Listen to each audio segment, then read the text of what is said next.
Welcome to Unlock 360, the podcast for champions of public education. Here we explore the connection between leadership, teaching, and learning, and reveal the keys to getting better results for all students. Each episode highlights a change maker who's turning vision into action and creating schools where both educators and students thrive.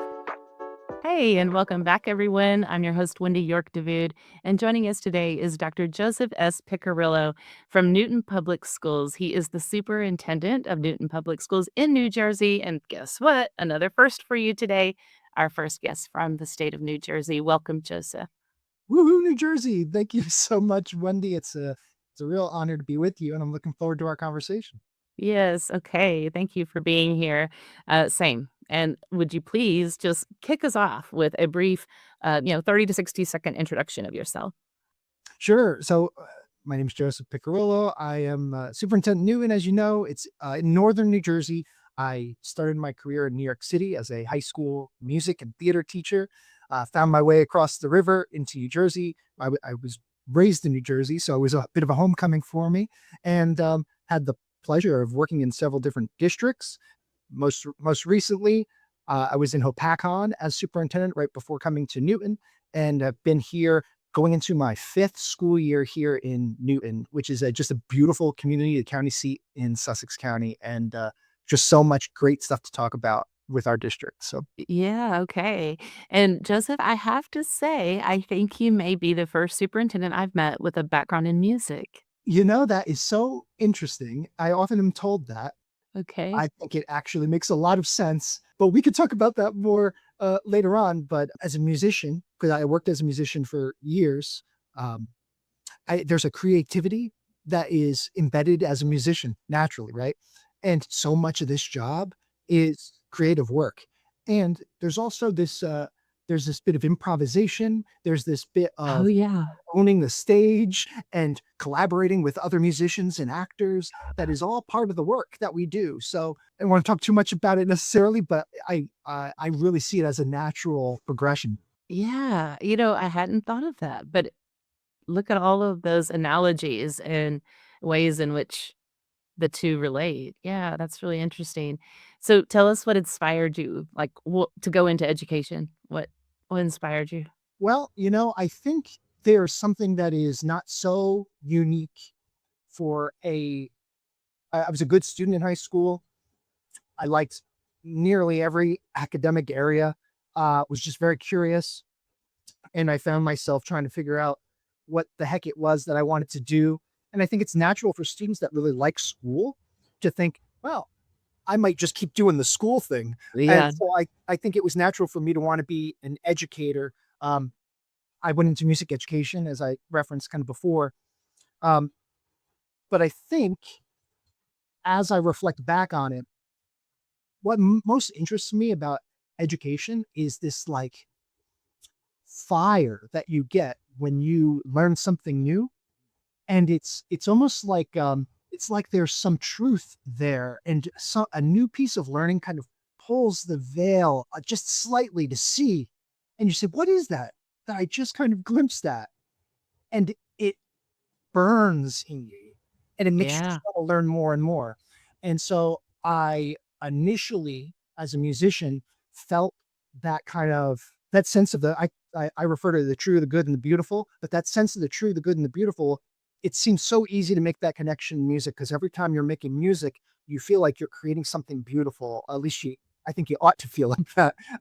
And as I learned more, I learned everyone who's kind of passionate about their academic area really sees their area the same way. If you talk to a science teacher, they get so jazzed about science because they see the same thing. It's this like glimpse of truth. And once you can always be pursuing that, I realize that's what I want to do. I just want to expose people to what's true, good, and beautiful, drive their curiosity, um, and and that's kind of how I found myself progressing through education, and found myself in the seat as superintendent, just trying to fan that flame of curiosity in students. I love that so much. And I think because the perspective is very learner centered and like the student experience, right? And And that's certainly where I am now in my career. But in the early stages, it was like what it was about for me and how, as the teacher, was it sparked joy to see like a student learn, right? Yeah, But it is all about them. So I love the way that you describe that in that learner-centered way. I do think there is, though, I think it is important to recognize a dynamism of the educator and the student Yeah. because truly when I just it's summertime for us, we're hiring new staff and I definitely want to hire teachers that are filled with this joy and this love of their subject area as much as their love for their students, right? And learning in general. So, Yeah. um, but ultimately, like you said, we're here for them. We're not here Exactly. to push up our own egos or whatever. Yeah. Right, exactly. And okay, and for the audience, Newton Public Schools is serving approximately 1,500 students, K-12, and 3 campuses, elementary, middle, and high school. The way our show works is we want to give Dr. Piccirillo an opportunity to shed some light on what he's seeing in K-12 education, and really speak to, where the district was when he stepped into the role as superintendent in at Newton Public Schools, where they are now and where you're headed in the future. And so with that, you mentioned that you are heading into your 5th year. So that means you're coming in and still a lot of recovery from the pandemic, right? When you stepped into Oh, the role of superintendency there. Yeah. absolutely. So, yeah, the context around me entering into the district was truly that. This was Yeah. a district that um, still recovering from the pandemic, and there are practical considerations around that. There are academic considerations, there are fiscal considerations, all within that kind of context. Briefly, we're still trying to fully recover from chronic absenteeism, Sure. Yeah. which is ubiquitous nationwide. We steadily every year have brought that down, and we're starting to get right back to where we were before the pandemic, but it took a long time. Yeah. Uh, it is hard as educators and leaders of districts during that time to be saying, uh, no, virtual instruction's just the same as in-person Right. instruction. We're going to be fine. And then pivoting to, it's not the same. You got to come back. There's an element of talking outside of our mouth, but the reality is education was always important. And we Yeah. needed to try to provide that within the context of a once in a lifetime pandemic Sure. and the political restraints that were realities at the time. But fiscally, during that time, we were fortunate to have a lot of funding that came as pandemic relief, and then we faced a fiscal cliff at the end of that when that sunset, and we had to figure out what are the things that we had implemented that we needed to see continue because certainly and it was all right to be done this way that you would have a focus on mental health, for instance. Sure. Mental health doesn't just go away when the funding for mental health stops. Right. So we need to find ways to continue the good work that we were able to do through the funding we received in the pandemic, um, while also turning the page. So one thing I also mentioned is the larger context around our school district with funding is we had been a historically underfunded school district for years and years. Okay. All sorts of things you could talk about in terms of New Jersey funding formula that'll probably bore most of your audience members. But in brief, then there was a new funding formula that came through. We happened to be very fortunate recipients of more state funding during about a Okay. 5 to 7 year period, while a lot of our neighbors that were historically overfunded saw the opposite uh, Oh, okay. occur. Yeah. So what we did during that time of receiving more funding, and that since has changed now, the state thinks we should all be back to neutral at this point. Um, during all those times we were underfunded, previous superintendent was very wise to keep investing in students all the way through. Anytime difficult cuts need to be made, it was always building maintenance and things that I think we would probably all agree as educators are less important. So I think he did a great job of navigating very difficult financial times. All that time, he was also advocating for more funding. Now, when we've received more funding, now we had our opportunity to put more money into those facilities that had been underfunded while Okay. some of those new programs like mental health alive and flourishing. So, um, example would be we've updated tennis courts, we've updated fields, we're in the process of updating auditoriums, a lot of public facing spaces that bring pride to the community, Yeah. to the students. And I will tell you, as a musician, I would never have thought that I would be someone that would think all of these uh, building things would be as important. But I find myself wearing the hard hat a lot because I see the impact it has. Yeah. Um, Buildings here, our middle school is over 100 years old. And so when you are able to see just something as simple as fresh paint on the walls, Yeah. it students now are walking through those same hallways and they're going, wow, look at this. So I call that beautification. We've done a lot of beautification. So not all of it has to be expensive. Some of it can be much cheaper.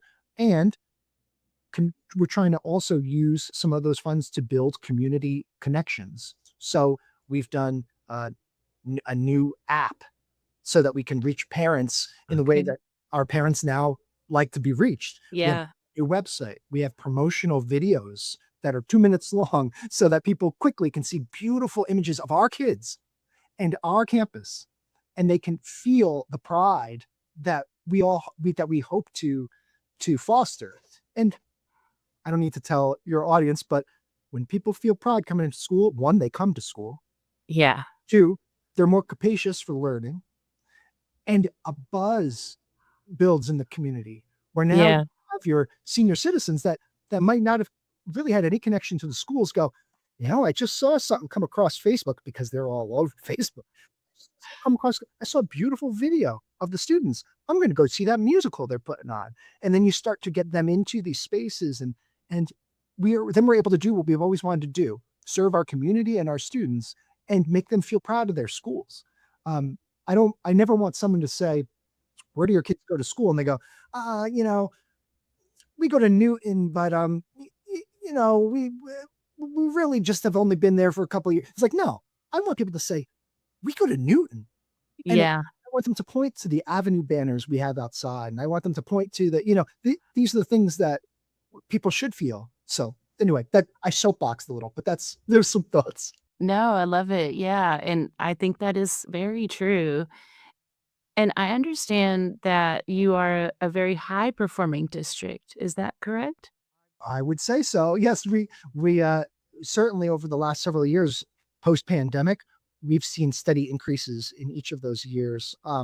And other indicators that we can point to our students scoring really well on their AP scores, their Okay. SAT scores. We've increased our concurrent relationships where students can get dual credit in college as a student in high school. Awesome. This is one thing that's very unique about our school district is we find our high school campus within walking distance of our community college. Oh, cool. And so it allows us the opportunity for our students to just walk from their high school to the college and take courses that we couldn't possibly offer as a community high school. Sure. For example, welding, Yeah. automotive. These are courses a smaller high school couldn't really offer, but we're able to do it, and we're able for students to participate in a real restaurant that's run off of the college campus. So these types of things, not to mention higher academic courses as well, is a beautiful kind of reciprocity that we have with the college which has been great. Yeah, and has Newton, historically been a relatively high performing district, or is that something that has shifted? It's almost like there's a reset from COVID that I think is important to acknowledge. So I would say if you look back historically, I think this community has had a good school district. And I think that you probably would have seen steady increases in scores going back maybe in the 15 years ago. When COVID happened, it sort of reset everybody and Yeah. came out of that having to kind of re-find their feet in some ways. Sure. So, um, I will say the one thing that I know about this community, regardless of scores or regardless of any topic we'll talk about, is it's a resilient community. It's a community that is it's very, very unique. You know, I'll try to put it in a small encapsulation here, but historically, it's a farming community. A farming Okay. community, very, very rural community historically. We still have actually a FFA program, Future Farmers of America program, that's one of the best in the state, still exists. But at the same time, we find ourselves about an hour away from New York City. And over the past 10, 15 years, that farming community has become really the essential hub of our county, where we have all of the community resources here in our town. We've also had a huge influx of non English speakers, first generation families. And we find ourselves in like a 2.5 square mile downtown of a very rural county.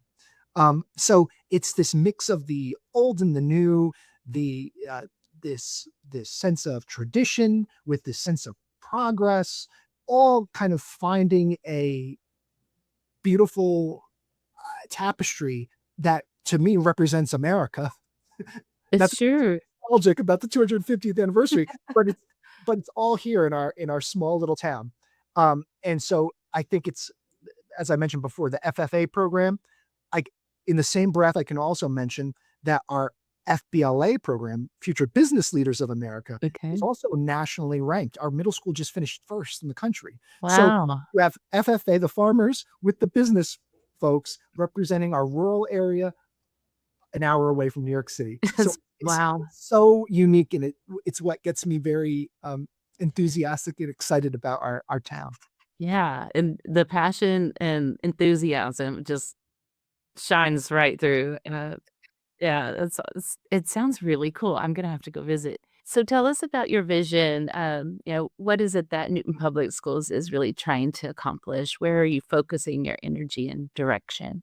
Yeah, I guess beyond or in concert with what I've already shared, it's important for us. Everything we do centers around our mission and our vision. I'm very big on this, um, but I'm also very blessed to have a board that feels the same way. Okay. And so, on that, I don't want to gloss over that, because in a day and age where boards of education and board of education meetings are like fodder for political debate and divided communities and Yeah. conflict. Our board is not this way. Um, in fact, we're about to each take a civility pledge at our next meeting on Tuesday, which is something that New Jersey School Boards Association is promoting.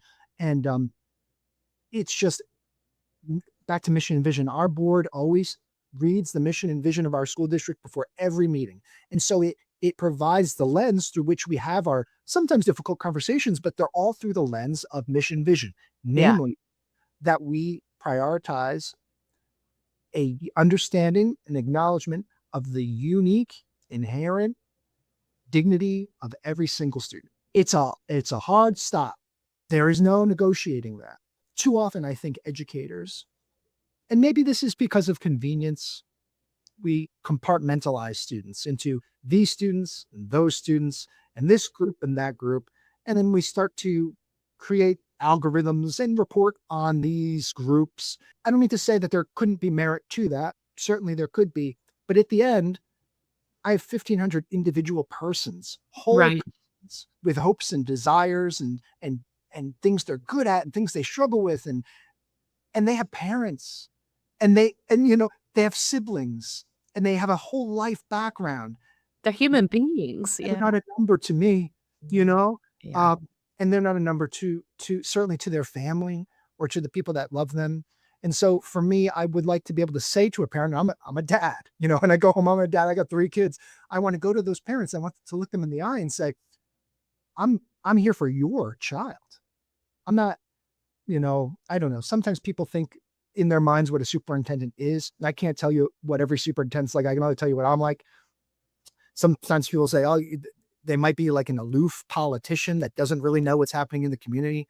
They might be like a power hungry CEO in some like corner office. They, they might be like a stuffy academic that is like in an ivory tower. Like I might be closest to the last, but, but truthfully, I'm just a person here that cares about kids and wants to help reveal the true, the good, and the beautiful to them and get them just pumped up about learning that they can carry that with them for their whole life. So I don't know. I don't know if you had to ask the question there. I got sidetracked, but that's I think what is most important is the dignity of every kid. Yeah, no, that is exactly what I was asking, and I appreciate you elaborating on that. There was something in what we've discussed that, um, caused me to think about, with the 3 schools feeding nicely, one into the other, um, how you build coherence across the schools in terms of the students' experience and, develop leadership, across your school sites with your principals and assistant principals. Yeah, that's great. So um I'll maybe put a little color on one of the things that you had shared because yes, we have 3 schools, as you mentioned, elementary, middle, and high school.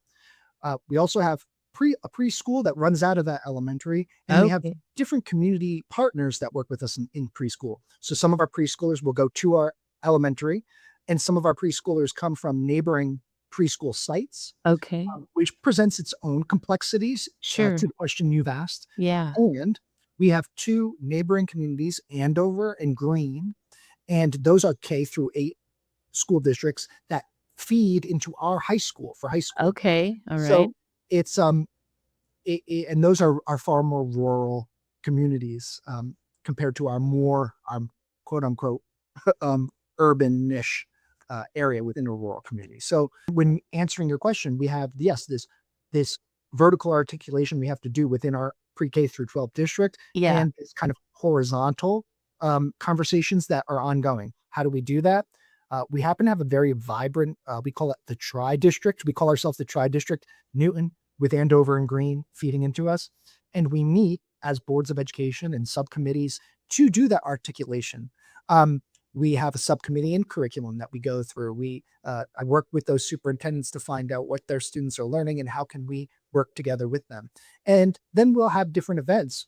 For instance, I had talked a little bit about FFA a second ago. One of the highlights of the year for me is watching us run we call it a second grader day, where we have second graders come from our feeding districts and our elementary school, and they go to the high school and they learn all about farming all day long from our high schoolers. How neat. These are the things that kind of make them feel as part of one united group. Yeah. So but more practically speaking, yeah, we do get on the same page in terms of what sort of math program are we going to run? If it is different, what are those differences? How can we make it a smooth transition to when we come together? And another practical consideration regarding, I think, maybe more directly to what you were saying about, the leadership with Yeah. the vertical articulation. This ties to what I was saying before about our mission and vision. This past year, part of every one of my administrator's professional development plans was to read a book by Andrew Abella, Okay. Super Habits, and it was all about different virtues to develop. And they had to pick a virtue that they were going to journey with over the course of the year and report on how they were going to try to improve themselves as persons. Because the same way we talked about the inherent dignity of each student, if you believe that, and I do, then that plays to all people, not just to Sure. little children, but to all people. And Yeah. so I need to treat my staff with that same acknowledgement. And I don't want them just to be the best teachers or the best administrators. I want them to be the best people. And so I think that whenever we think of professional development plans, we think, again, numbers and scores and tactics, kind of utilitarian ends. But like for me, that stuff will come. How are you becoming the best person you can be? Because if you're the best person you can be, then you're going to be the best leader you can be. If you're the best leader, people will follow that.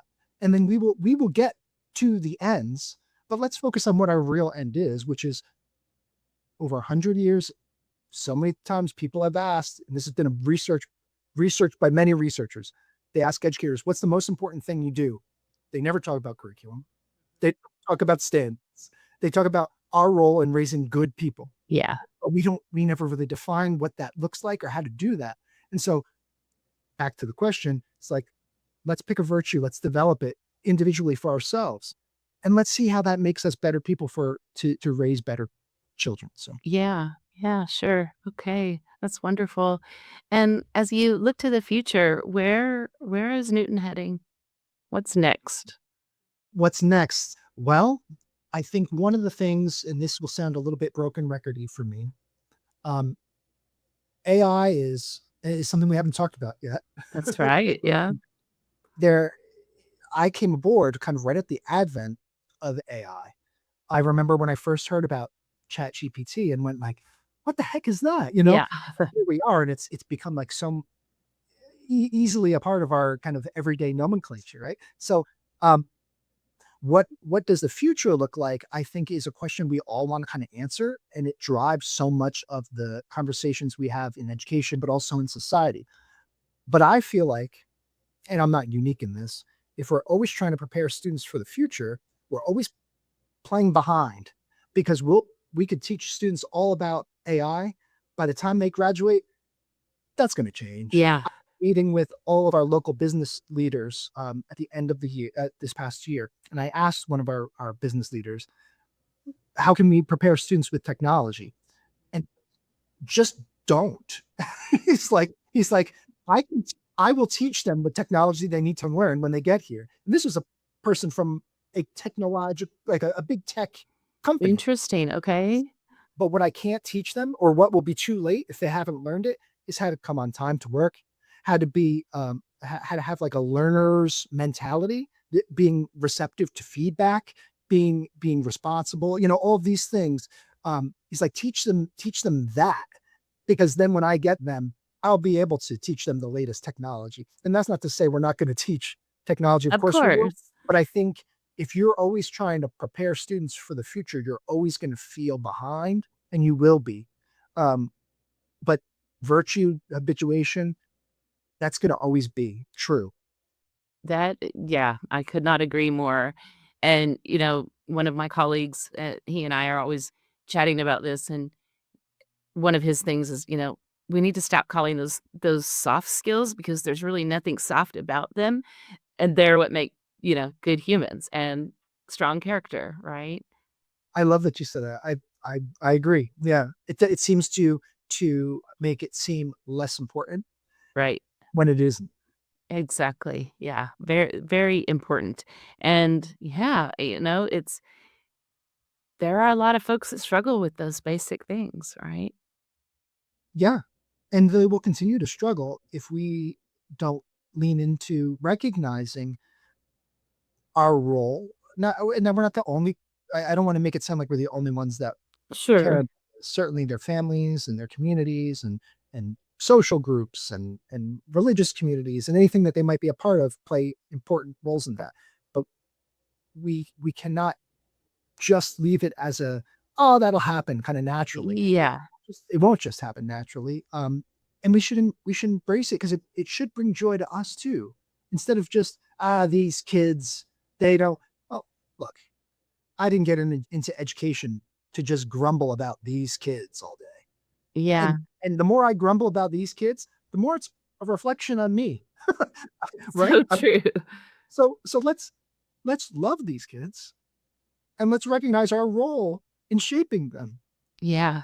Be excited about it because it's pretty awesome. What an opportunity, right? What a So gift. Yes, indeed. Dr. Joseph Piccirillo, where can someone go if they want to learn more about Newton Public Schools? Like, I'm just, again, I shared with you before the show. It's on my bucket list to visit New Jersey. And the way that you described the uniqueness of, your area, your district, the area your district serves, and like the distance to New York City, but yet it's kind of a small town feel, is just so cool. So, where could they go if they want to learn more? well, thank you. And Wendy, it really is such a pleasure to talk to you. And as you could probably tell, I could talk all day about this stuff. Please, for all your listeners and viewers, www.newtonnj.org. That'll take you to our website. You'll see these promo videos that I'm really, really proud of. And you'll get to see a lot of vibrance in students learning.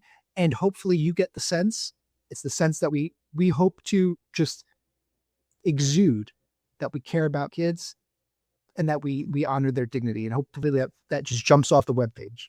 Yeah, okay, awesome. And last but certainly not least, if you could give a shout out to or recognize and appreciate someone who has had a positive impact on you as an educator or an educational leader, who would that be and why? It's a tremendously hard question to answer.